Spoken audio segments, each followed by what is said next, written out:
Okay, so hello and a very happy new year to all our viewers. This is the first episode of the year from YUVA International. In this episode, we will talk about the master's application at Swiss universities. So, this is a part of the series My Journey to Switzerland, where we talk about different aspects of coming to Switzerland, right? From life in Switzerland to applying for master's, PhD, and maybe in our future series, we'll talk about how to pack your bags.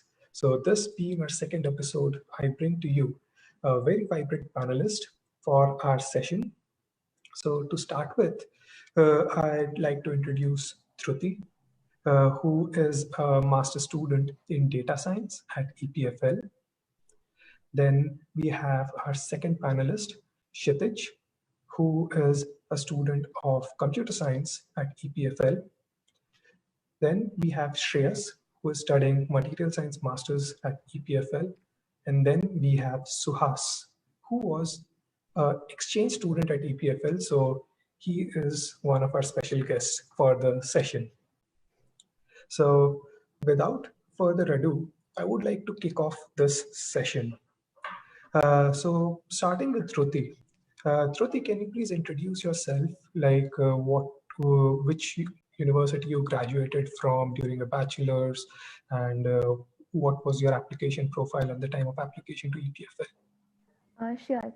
So I did my undergrad in electrical engineering from IIT Bombay, and I had a dual degree there. So I did both a bachelor's and a master's. And my master's thesis at IIT Bombay was less relevant to electrical engineering and more to, say, computer science and data science.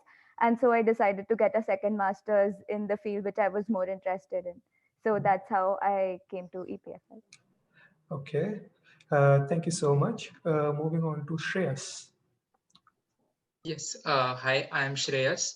I'm master thesis student in EPFL right now, and I completed my 2 years, 2.5 years of masters here in EPFL now in material science. And I am from Pune. I did my bachelor's in Government College of Engineering Pune, COEP, in metallurgical engineering.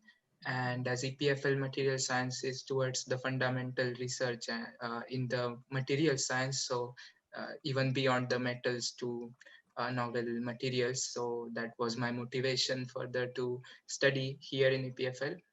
And that's why I applied over here. So yeah. Okay, that's awesome. Moving on to Kshitij. Yeah, hi. So my name is Kshiteej. I got my undergrad degree in electrical engineering, and I did a minor in computer science from IIT Gandhinagar. Then I decided to pursue a master's in computer science, and I applied and joined EPFL in 2018. And I'll be starting my master thesis next semester. Okay, that's really nice. So last but not the least, moving on to Suhas. So Suhas is not a master student at EPFL, but he did his master's in sustainable energy from DTU Denmark. However, he was here at EPFL as an exchange student.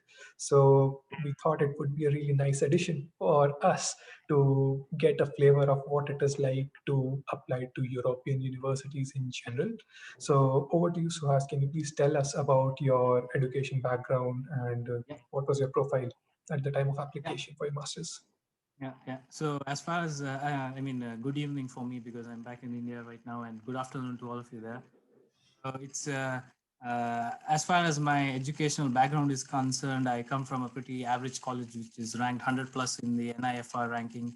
It's a place called as NITE here, and then I just fixed my master's program in DTU Denmark, and then I just wanted to explore more opportunities. And what happened was that I met a person there in DTU Denmark, and we shared some common interest.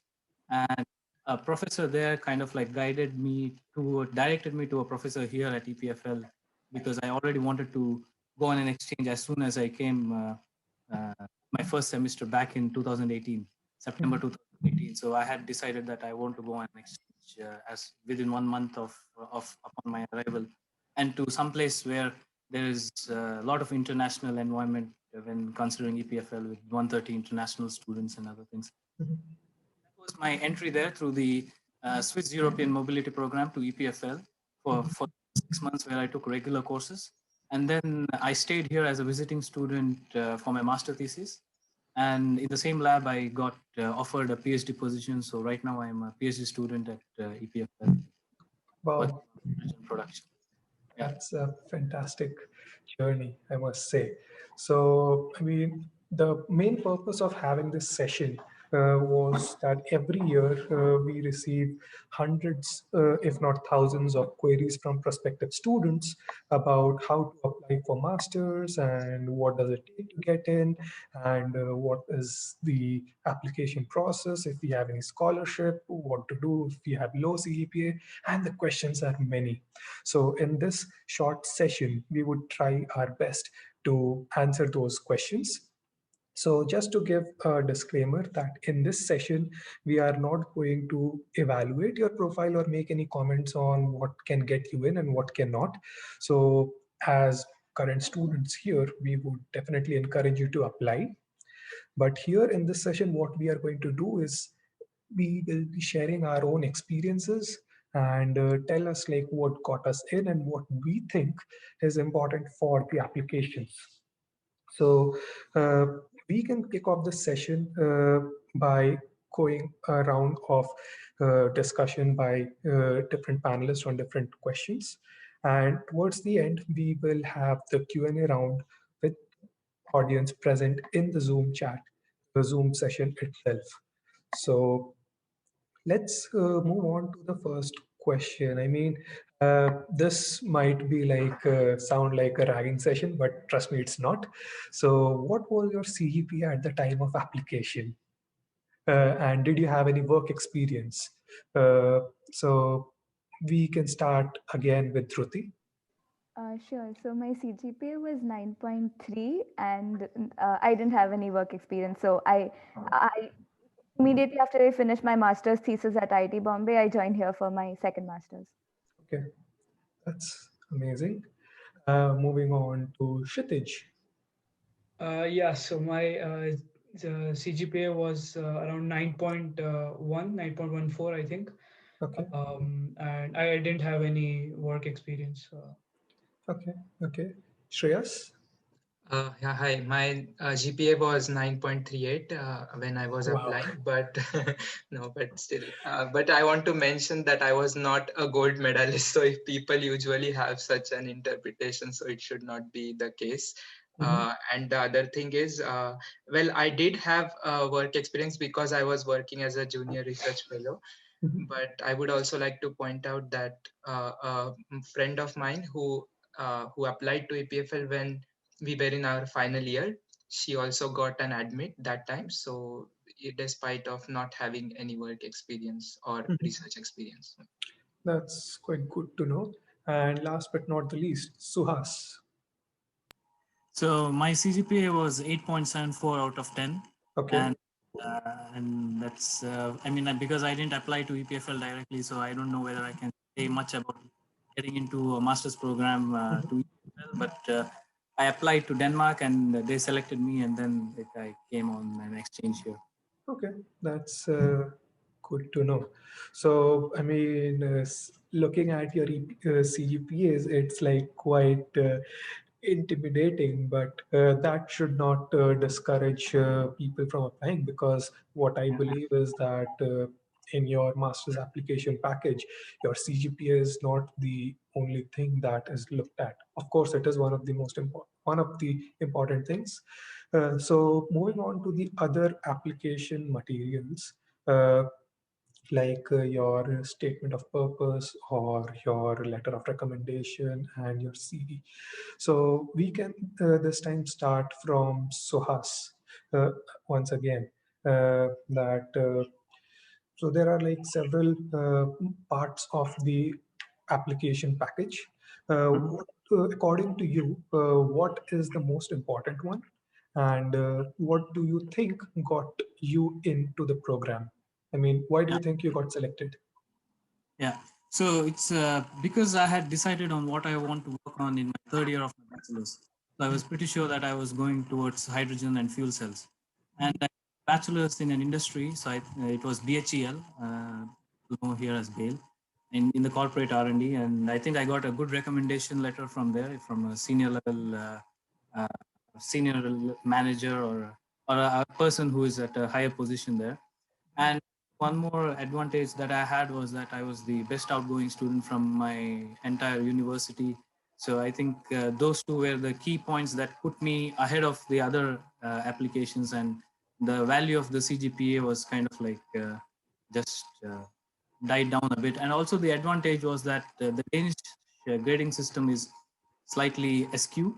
So they just have five steps. So it's 2, 4, 7, 10, and 12. Mhm. Convert a 10 pointer scale to a 12 pointer scale, my CGPA is somewhere close to 10 point in the Danish scale, which is considered quite good. So I think in terms of CGPA, it was still not in the level of rejection completely, but Mhm. it was not the only influencing factor. Okay. And then after that, I think it is just through networking that you just know what you want, and you talk to the right people, and you get where you want to get. Mhm. Thank you so much. That was quite inspiring. So moving on to Dhruti. Same question for you. I mean, like, what do you think got you in, and what are the most key important factors that one should keep in mind while applying? Sure. So I was from an electrical engineering background, but I think one of the main reasons why I got into data science was because my master's thesis was like in the field of data science, and I also had a couple of publications in the same field. So I think that helped. And also the letters of recommendation that I took, one of them, which was from my advisor, my professor back at IIT Bombay, he had briefly worked at EPFL, so I think that also helped put things in my favor a bit. Okay, okay, that's really awesome. Now moving on to Shreyas. Uh, Tell us your story. So for me, I guess it was both the GPA as well as some experience, because I had two internships, one in industry and one in academia. The Mhm. academic internship was in IIT Kanpur, Mhm. and the JRF, like where I was working as JRF, was a Defense Institute of Advanced Technology, which is Mhm. basically the academic institute of the all the DRDO laboratories. Mhm. So maybe the work that you have to mention in your motivation letter is really given a good thought by the selection committee. And the same I got as a guidance from a professor whom I applied to PhD, and when I applied recently. So the suggestion that I got is, you please write a really good motivation letter, because the selection committee seriously thinks how exactly you why exactly you want to be here, and what makes you to apply here. Okay. So making a good story of your research or any of the studies is it's going to be important, I guess. And that worked for me. Okay. Yeah. Sounds quite inspiring. So last but not the least, moving on to Kshitij with the same question. Like, tell us your story, Kshitij. Yeah, so I didn't do any industry internships. I did a research internship at the end of my third year in Caltech. It was a computer science related internship, and then I think in my case, like I wanted to shift fields, and I had a minor in computer science, and also I had a couple of seniors who uh, did basically the same thing as me, who changed fields into computer science and came to EPFL. So I guess they knew about my institution before. So I think that also helped.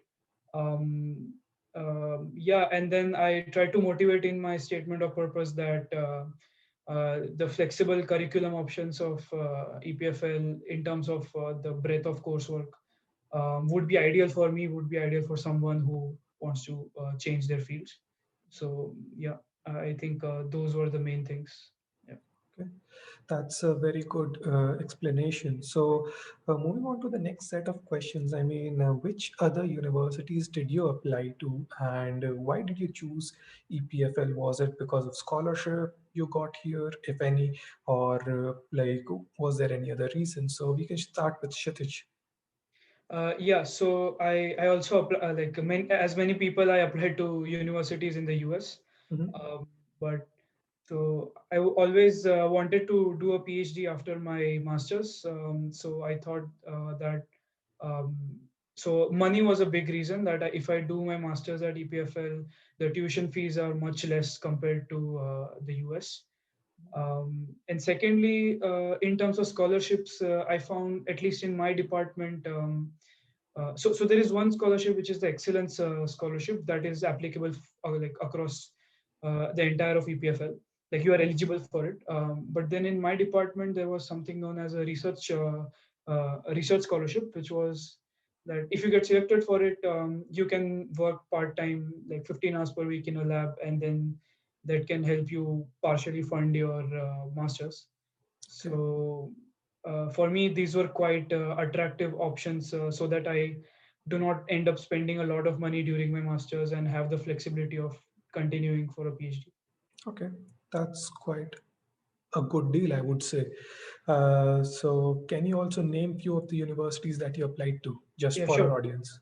sure. So like in the US, I applied to I think NYU, Georgia Tech, UC San Diego, UC Santa Barbara. Yes, yeah, I'm forgetting a couple, but Okay, these were the main okay, ones. Yeah. okay. And in Europe, was EPFL the only one? Yes. Okay, okay, okay. Good. So, moving on to Dhruti with the same question. Which other universities you applied to, and why did you choose EPFL? Sure. So I have a very unconventional application process. So I decided to apply for a master's very late, which was, I think, around November, and I had not given GRE and nothing. So my application was dictated by the universities which did not require a GRE score. And basically, I think EPFL was the best option among the universities which fit in that criteria.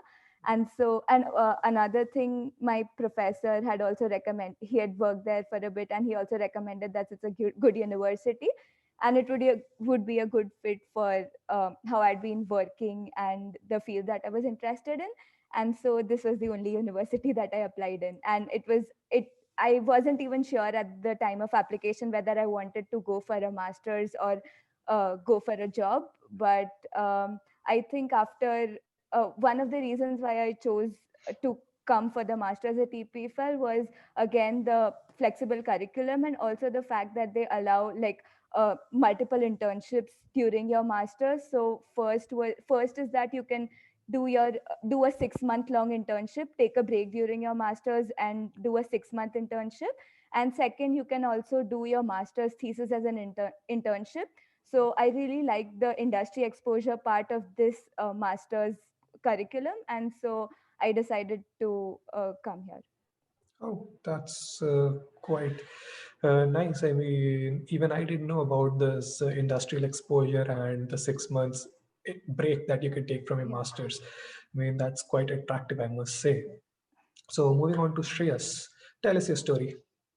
So I was also like Kshitij interested to do PhD anyway. So I was like, I didn't have much of guidance for direct PhD applications because rarely my seniors have gone to US even for masters. So I did apply to few universities like Purdue, Ohio State, like Penn State, etc. But my approach was much constricted towards metals and the labs working in the metallic research. Mhm. But when I also checked about EPFL and KU Leuven, even in here also in EMPA, so I came to know that they also work in metals on additive manufacturing, which is a futuristic research in material science in the case of metals. So I thought that let's give it a chance here. And secondly, also as Dhruti said, it was the biggest motivation for me that the tuition fees here were exactly as my bachelor's institute. So they were pretty less. So at our time, I guess it was around 550 or 600 CHF per semester. Okay. So which was quite good, and that's why the only expense as such was more of the living expenses. And I came to know from my senior that um, that we can have the opportunities like research assistantship in material science. At least there is no such program like an excellence program like Kshiteej said. So for us there was still like you can find out the labs or do some RA there or like that. I guess Okay. it was better because you would have more technical skill set and get to know other labs, so you can have two of the things achieved at the same time. So that was my motivation. Yes. Wow. That's really nice. So here, I mean, you can get an opportunity to work at different labs and other stuff, depending on your needs. And we can also conclude that each program or each school has their own scholarships and rules and other things. So that's a good thing to know. So to our guests who are watching this, uh, we would really recommend that you would check out your program pages for your own individual programs and then apply accordingly and talk to people as much as you can. Uh, Uh, may I also add something, yes, please? Yeah. of course. So in the curriculums that I had checked also in the one or two universities in Europe or US, the special thing about EPFL master's program is the semester project. So Mhm, we work for 10 credits each semester. In mhm. material science, you can do two compulsory projects and third optional, Okay, but you have a chance to go to any lab you prefer. It's not at all like an application. You okay. like the labs anyway accept you because you are a master student here. So Wow. you work with some PhD, you get to handle equipments independently. Mhm, And in my case, I got trained on 4 different characterization tools wow. in first semester project. So that's what I would really like to tell the specialty as such in EPFL, that during your 2 years you can also have experiences in very different fields, and that makes it special. Yeah.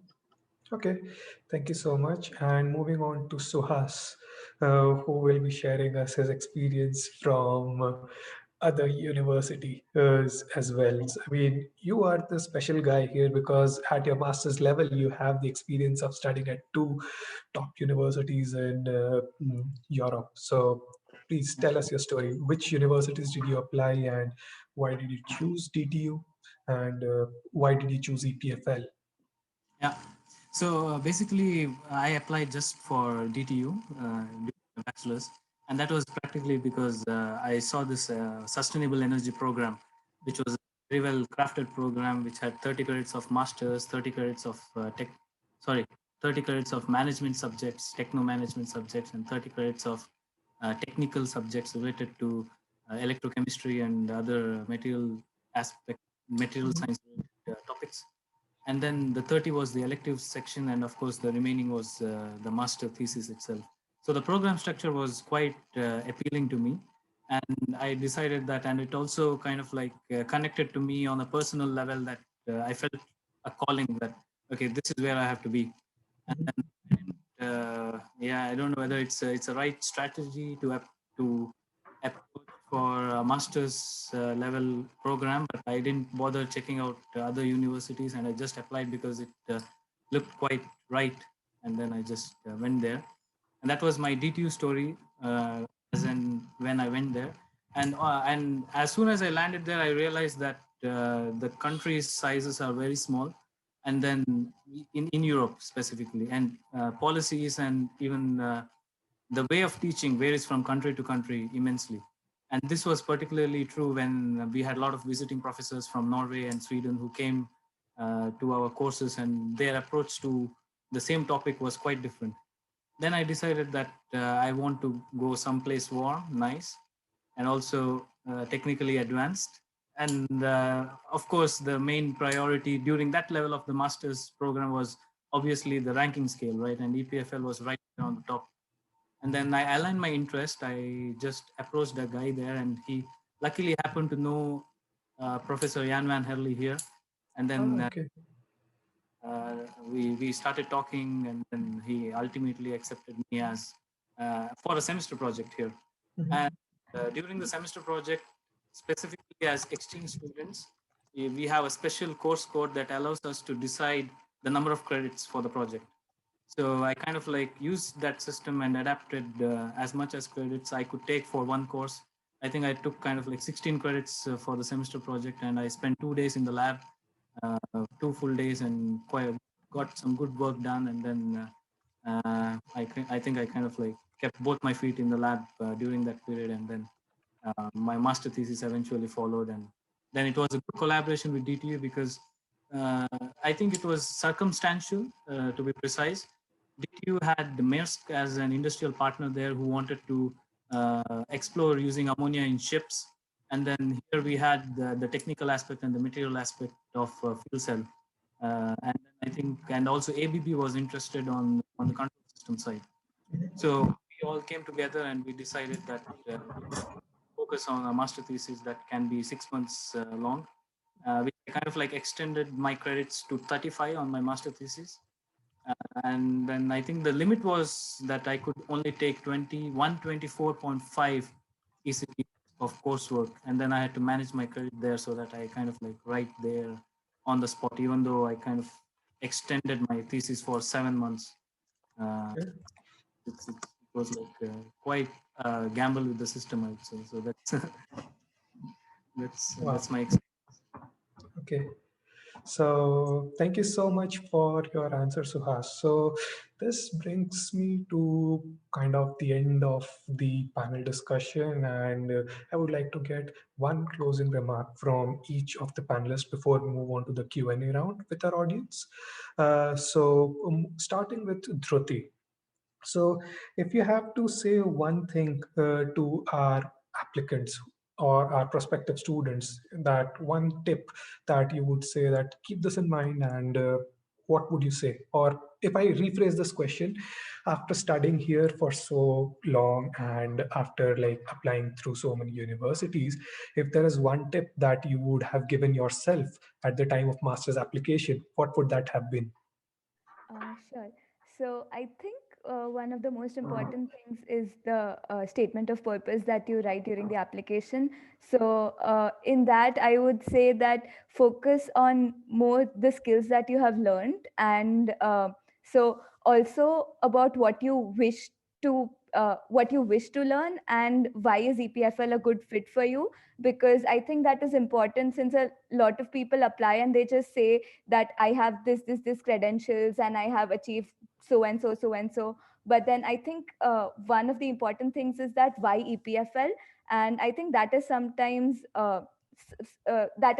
lost when you start to write a statement of purpose.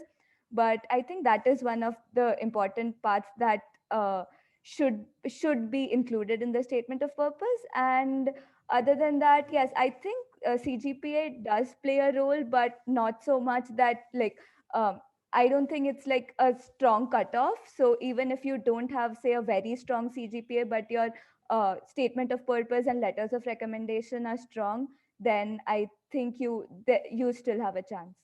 Okay, thank you. And yeah, so I have to go somewhere, so I'll be leaving now. So thank you so much, Ayush, for organizing this and having me, and good luck to all the applicants. Thank you so much, Shruti, for being here. Thank you so much for your time. And we'll see you sometime in our future sessions. So if any panelists have any questions, you can get back to us, and we can direct those questions to Dhruti. And towards the end of the session, I'll tell you how you can do that. So stay tuned. And goodbye, Dhruti. Bye. Thank you. Bye. So moving on to Shreyas.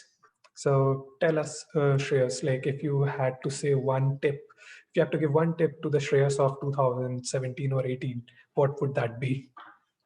Well, I would not say like directly a tip to mine, because I guess it was the same as it is today. So Okay. I was quite clear why I wanted to go to EPFL. Mhm. But there is again, there are many things which have been asked before about the profile, or like people ask, can it be good if there is this like GRE and all. So we cannot say exactly how the admission committee is going to see you, but it's most important how we project ourselves to people. So I would just say to build your technical resume as better as possible. At least concerned to European universities, with my experience, it always matters having a good GPA as well as a good technical background.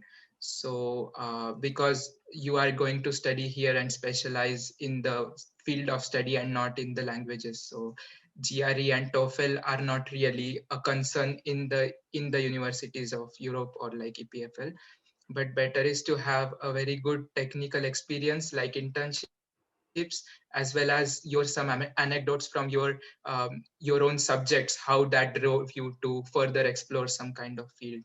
So you can try thinking about such things and build a very good story why you want to come to EPFL. And secondly, the coursework here is very intensive.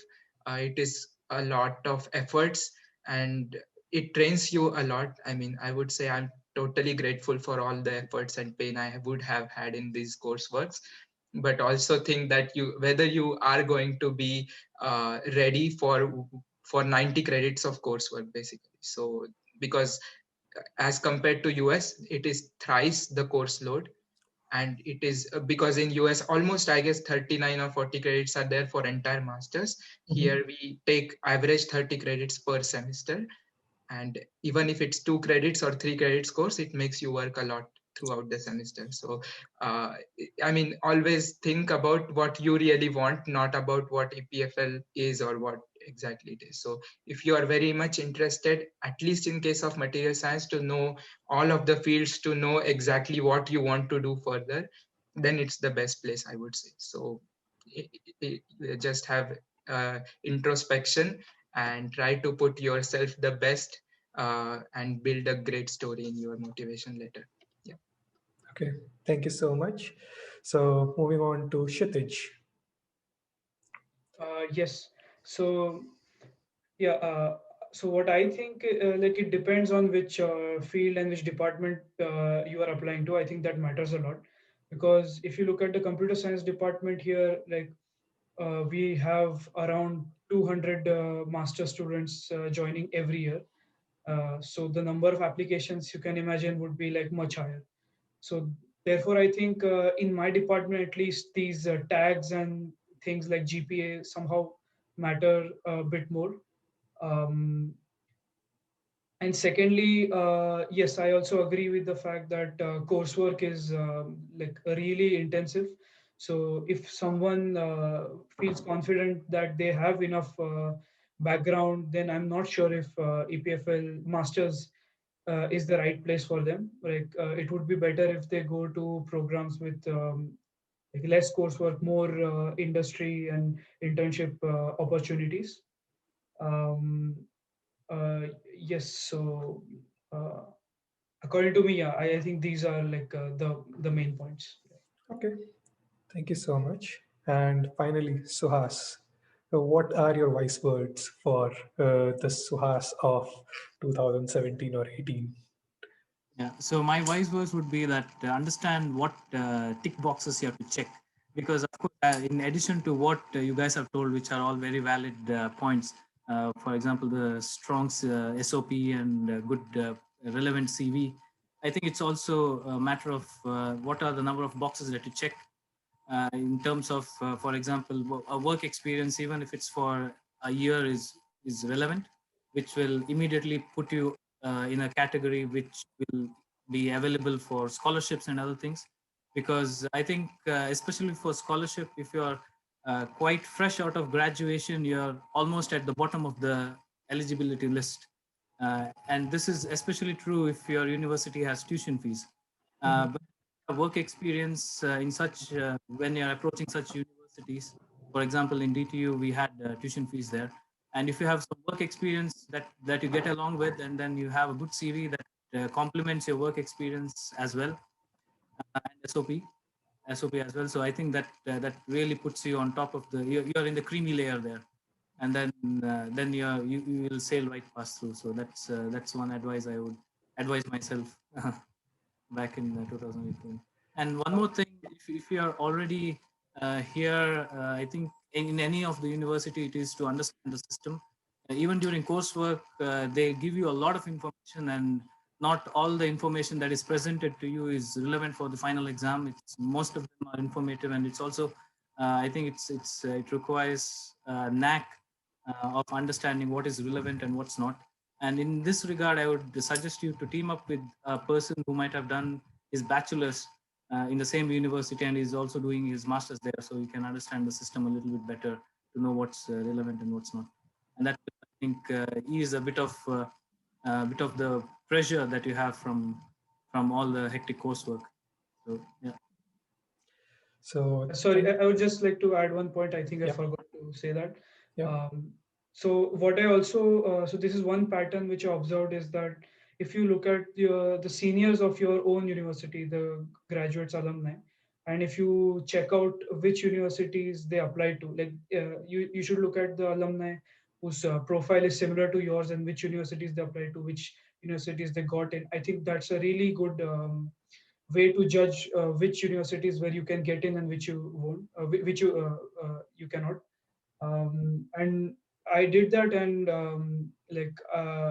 for me, like two of the universities in which I applied to, where my seniors also applied to and got in, I got into both of them. So somehow I have a good experience regarding this factor. That's a really good input. So this brings us to the end of the panel discussion, and I thank all our panelists, Kshiteej, Suhas, Shreyas, and Dhruti, of course, for spending time with us and sharing your experience. Now we move on to the Q&A round. So for this round, we have Vishwa with us, who is also heading the help desk. So help desk is a service by YUVA Indians where you can ask any questions related to living in Switzerland, applying to Swiss universities, or anything whatsoever. And then we'll try our best to find the best person who can get the answers to your questions. So in addition to our panelist, we have Vishwa here with us. And in addition to Vishwa, we have Mukeshchand Thakur, who is the president of YUVA Indians. And we have Arvind Iyer, who is the vice president of YUVA Indians. So together, we will be answering all your questions if you have any. So the floor is open now to our audience, and yep, please feel free to ask any questions if you have. I can see that there are few questions already in the chat. So Venkat, if you can ask the question to the panelists once again, so that our audience who are not in the Zoom session can also hear that. Hey, sure. Hello, Thank Venkat. you. Hey, hello. Hey, happy New Year to all. No, I just Happy wanted New to Year. ask, like, is there anything kind of, the EPFL accepts only specific, university students from Indian, or does it have any preferences like over IIT Bombay or any other institutes in India? Because I see most of them coming from IIT Bombay. Okay. Is there anything that you could just advise to the prospective students to look after? Okay, or is there any other considerations for other universities in India? So any one of you can take it. So I am not even from IIT and NIT, so still I'm here. Okay. So I would say that it would still be possible even after our batch in Vishwa's batch. So Vishwa himself is from ICT Mumbai. Yeah. Also, we have a friend from NIT, NIT Trichy, NIT, which one is? Suratkal, yeah. So yeah, I mean, there are people who are not from IITs, also not from NITs, and we still would get here. But I would say in that case, the GPA should be towards higher end. We don't know exactly how the admission committee would evaluate, but I would say if you have a better GPA, it is always an asset. So, and it is very much important to know from EPFL's point of view also. Like, we know, if we know some person, or if our friend has uh, if he introduces us to some person, it's easier for us to get along with him, right? So it's the same thing with EPFL. I would say that because my institute had no person who would have ever gone to EPFL before. um, in case of IITs, there are many exchange students who apply even in their bachelors for some internships, summer programs. There is a summer program of of EPFL. So it is essentially from our side to apply more and more, to have shown our talent to EPFL, even in bachelors or like that. So through internship programs and all. And once these channels are established, then it is easier for other institutes to be considered. So I would say that would be the answer. Thank you, Shreyas. I Thank you. can I add something to this? Yes, of course. So this is something which I'm trying to give from my perspective, though I'm doing my PhD in UNIN. Is this that the university tagline is some sort of a myth, to be very frank. You can apply to any university. It's just that how good is your CV, how good is your motivation letter, that matters a lot. And if you're coming from, let's say, low, not a good university in India, which I mean is that might not be recognized outside India, you will have to be a little bit smart in your application and how you approach it. Apart from that, I always feel that the admission committee never looks the university tag, because I recently have been got a chance to know a bit of about how admission committee try to filter out applicants for the PhD application. So I can tell you this, that the university tagline doesn't really matter. It all matters is how you build up your resume, how you build up your motivation letter, and how you approach the application.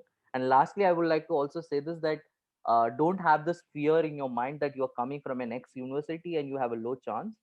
Actually, you are an odd one out, so you will have much better chances. This is what I used to say myself, because I come from a very low university. From my bachelor's, when I used to apply for master's program, I did get opportunities outside, but I didn't took it. That's another story. So this is something which I'll like to really say this, that don't have this fear of application and apply to as much universities as you can, because that will help eventually for you to reach at some place from your university list, for sure. That's an excellent answer. Great, And thank you. this is also, I mean, this is something where I think I can also add 2 cents. I am firm believer of the fact that the answer is anyway no if you don't ask for it. So if I tell you my background, I did my bachelor's in chemical engineering from BITS Pilani, Goa campus, and I graduated with a CGPA of 6.34 out of 10. So when I was listening to the CGPA of the fellow panelist, I was like, oh my goodness.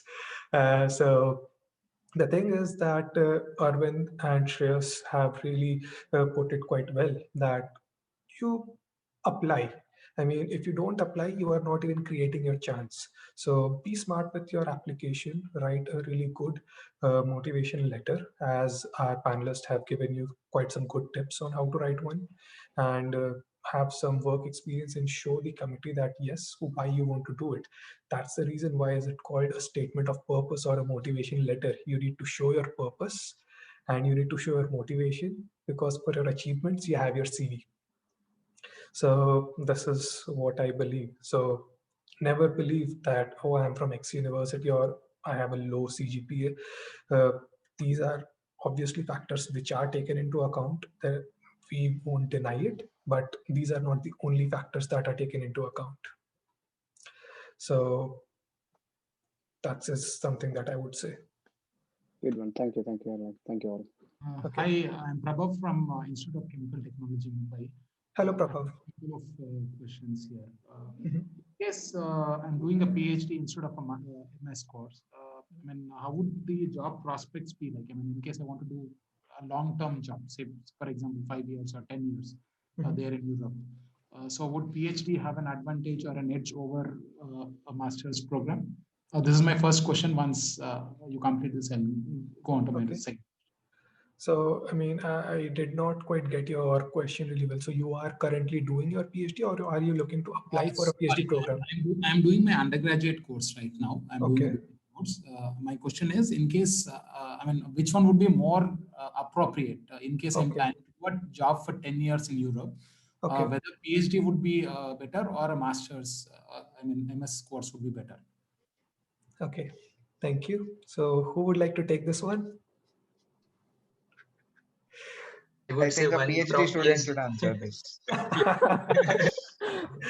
Okay. Okay. Okay, I can take this question because it's a very good question actually.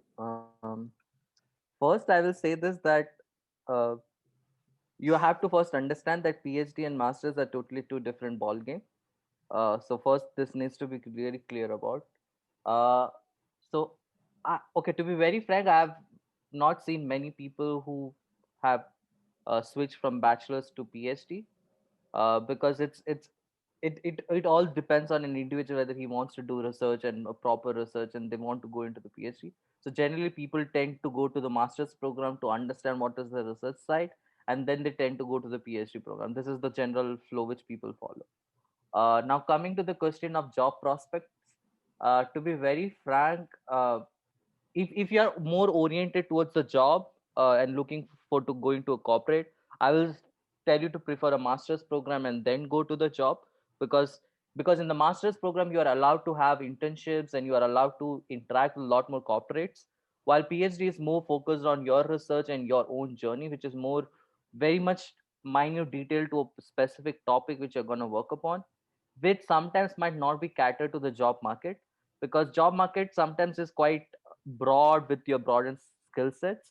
So as as as a prospective thinking, if I was in your position and thinking, okay, I'm thinking about a career and a job is one of the factor which I'm thinking in, I won't prefer to go directly into a PhD. I will first prefer to go into a master's program, experience research along with this other opportunities, and then take a call what to do ahead. That will That's be Yes. my answer. that's a very good answer. I would like to second to Arvind because in just a year before I was quite into a dilemma whether to go for job or for PhD, and but I would say that's why I did the master's program in EPFL, because I would also get some gist of industry experience through the internship. Also, you have a lot of coursework to decide whether you are really interested into some particular field or not, and I would say for that, going to a master's program would be a sensible thing than that of deciding hastily about the PhD. And usually people don't would not have an approach of getting a job, doing a PhD to get a job. So usually that is the outcome from the master's program, so that you would have a better idea about your field. So I would say that don't look something as a prospect of as a some pathway leading to a job. Even if you want to do a job, they are still possible after PhD. Like there are research institutes in Switzerland like IBM Zurich which do really niche research in the field of semiconductors or like that. There are special jobs for PhD. So I mean it's not so comparable to really say something like whether it's from masters or PhD. But yeah. And also, the thing is that in quite a lot of European universities, having a master's is one of the prerequisites for applying to PhD programs. This is not true for EPFL in particular. EPFL, you can potentially apply for PhD directly with your master's, but again, it's quite rare. But in, say, for example, UK or in Nordic countries, having a master's is a prerequisite for applying for PhD programs. So this is something you may also keep in mind. So I hope this answers your question. And the last added advantage, which I would want to add, is that if you are pursuing your master's at EPFL, you have this chance of doing 30 credits of a minor. And the options which are available for you, I mean, the departments are quite varied. So if you are applying up for a PhD directly after a bachelor's, there might be some fields which you are not exposed to during your bachelor's, say in India or any other university, And at EPFL, whilst pursuing that same field, you might even get a chance to explore a completely different field which interests you. So that really adds a lot of weightage when you are even applying for a job or maybe an internship after your master's or during your master's. So, I mean, master's comes with that benefit, PhD does not come with that benefit. So, yeah. Also, finally, I just want to add one more point. Though we are talking more about masters or PhD, is this that from a bachelor's point of view, if you really have that capability that you want to do a research in a particular field and you are very much into that, you should pursue for doing a PhD. I'm not disclaiming that you should first go for masters and then this, because a lot of time it is I have seen a lot of bachelor students do very good research, because bachelor students tend to do a lot of projects with professors, and they are mostly part of a bigger larger project, and you get a good research experience over there.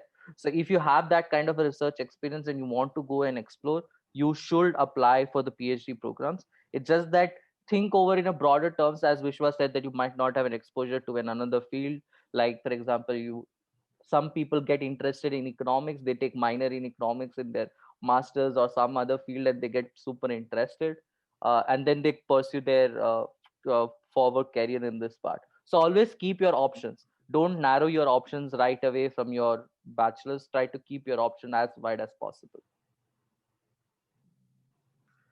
Thank you all.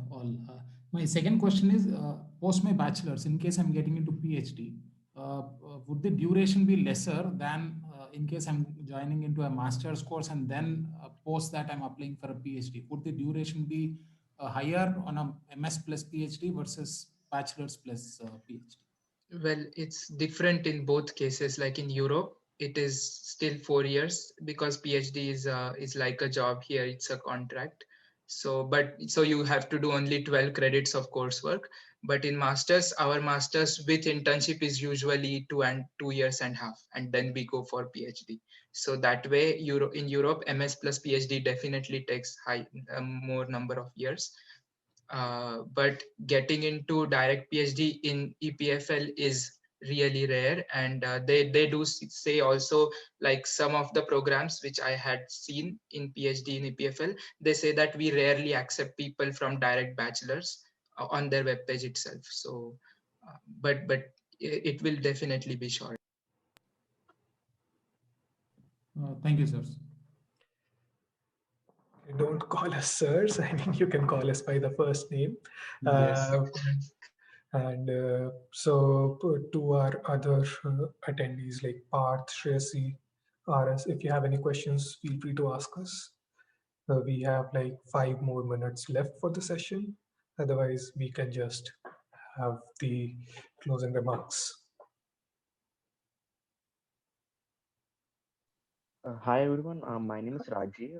I'm a Hello. third year student at BITS Pilani. So I would Hello. like to know the process for the summer internship. How do we apply? What's the process? Okay. I guess there is one program, Triple E something on summer internships in EPFL. Yes, it is Triple E EPFL. If you search for that, you will get to know. Yeah. Okay. So And yeah, is I there, mean, I would just like to say that the summer internship program is not a EPFL wide initiative. It depends on the department. Yeah, so like again, computer science department, they have their own summer internship program, and I know that some other departments, they do not have a summer internship program. So um, yeah. I'm pursuing chemical engineering. So anyone Okay. can help that. I mean, the best thing you can do is just look at labs and and the research profile of different professors, because there are many who clearly advertise if they are looking for internships or not, and they also like tell you in detail like what do they expect and how to apply. So, like Kshitij said, it's not usually an EPFL wide program. And if you are really looking for summer internships, then in addition to EPFL, you can also look at other research institutes across Switzerland like EMPA, Paul Scherrer Institute, EAWAG, uh, etc. So those can be good options. So shoot your shot, email the people who are actively looking for, because here, if people are looking for something, they write it very clearly on their personal homepage. Is this the same process for the bachelor thesis also? Again, it depends from lab to lab, professor to professor, and it all depends on their requirements, their budgets, and it is dealt with case to case basis. Also, for the exchange, there should be an MOU signed between the two universities, so that you would come to know from your professor or like from the concerned body who is looking after it. So you may approach your professor, and through him you can go to some EPFL professor and try to establish this. But I don't think there is any idea at master's level of how this happens. So if there is no MOU signed, we cannot get a chance of this thesis or internship. I would like to add some. Yeah. I will like to just add something with what Ayush was saying, and also try to answer this MOU stuff. One thing is for sure that uh, like if you want to apply for summer internships or even for your thesis, you will have to write a lot of mails to professors, because generally majority of the universities don't have such kind of an exchange program, though EPFL has it and some universities has it, but it's quite very specific and tailor made, and somewhere down the line they have an agreement, like some of the EPFL and Swiss universities have agreement with the Indian Institute of Technologies, few of the Indian Institute of Technology, so they have this exchange programs. But from my experience, I will say this, that you should apply very early and look into the professor pages and write them mails, attach your CV and attach a motivation letter of why you want to do this, and that's how you can go ahead. But also, just to add that, be sure before applying that your home university has provisions in place to allow all this thing, because generally universities don't allow it, like to go an international internship or this thing, if there is no an MOU signed. So generally, this is one case which generally happens. So be very clear with the rules and regulations before doing it. Uh, but uh, but to be very frank, I have generally seen students applying to the known programs, like has Kshiteej mentioned, because computer science department has that opportunity, because I had also applied when I was in my masters. So generally this is the case. So you will have to be more uh, informed and do a lot of extensive research, because this sort of information is not that much available uh, out there. From BITS Pilani perspective, you can look up ILDP. It's a division which looks for this. So we can connect offline for this later on. Sure. Thank you. Okay. And so I now, have one more question. yeah, With please this go ahead. pandemic, I've applied to a couple of universities abroad. I've applied in Israel and then in ICL. But the issue is that, I mean, most of them have, not most, I mean, I've applied for two, and both the professors have replied saying that with the pandemic, they don't have summer interns right now. That's true. So for the last 1 year, we are working online. So if I do not have any undergraduate research experience, because I don't think remote intern is also not that easy in chemical technology or probably material sciences, unlike computer science. So how do I make my CV stronger, considering the situation right now? I don't think probably the next 4 or 5 months would be mostly online. So how do we cover this up, or how do we make up?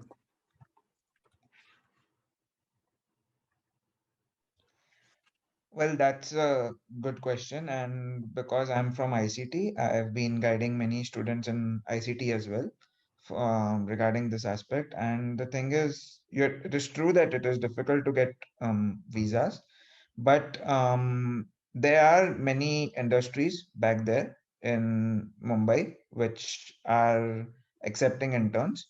And maybe you can make use of this timeline where the classes are online, so you can try and do some internship during the unconventional period, which is not just the summer time. And at the same time, at ICT, because you are in ICT, there are many professors who will be advertising their own research projects.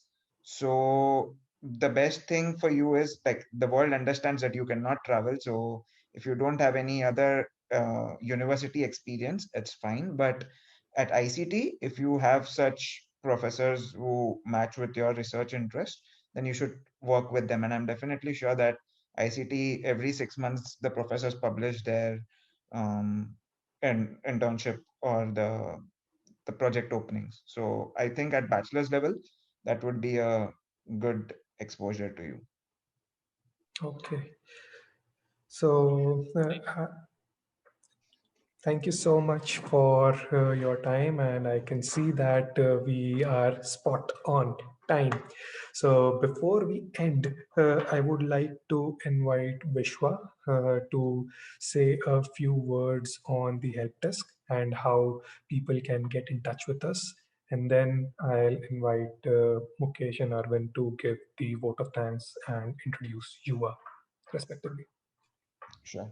So I am currently in charge of the help desk at YUVA, and you can reach out to me by LinkedIn, and we can connect with whatever questions you have. I've been doing that over past. Also, my email address is there on the YUVA website, so you can connect with me on whatever questions you have about master's applications, or even about life at EPFL or living in general. I've been doing that quite a lot, but I think most of the questions which were common, Ayush has already tackled them by asking them to our panelists, and that should serve as a good base. And whatever further developing questions you have, I would be happy to help you. Thank you so much, Vishwa. Now, I would like to invite Arvind. So, Arvind, can you please give a brief introduction about YUVA, what we You do? want me to do that? I should basically tell Mukesh to do that. Okay. Because he is the president, so he should take the honors to do that. Okay, if you As the most insist. experienced one. Okay. Yeah. Yeah, if you insist. Okay. Thank you, Arvind. So Arvind is our vice president. He's also the similar thing. We don't do this vice and whatever. This is all equal, democratic society in YUVA Indians. Okay, so basically YUVA Indians is an official Indians association at EPFL, also affiliated with UNIL, University of Lausanne, and the prime purpose is to bring the Indian community students together throughout the year. Every year we have new committees, and it's been going on since 2014. So it's a relatively older university compared to older association compared to our university. What else? We are non-political group, and then the funding and everything is from EPFL. So also, if you become a part of EPFL or UNIL, you can also become a part of official core member of YUVA Indians Association. All other events or everything is on our website. You can check it out, and all the future events that are going to come are also being listed there, as and when they are, as and when we plan it. The main idea of this webinar was to expand our knowledge and as well as serve the serve our nation basically. So it's like not only helping within the EPFL and UNIL communities, but also helping many talented Indians outside who are in the future of our nation.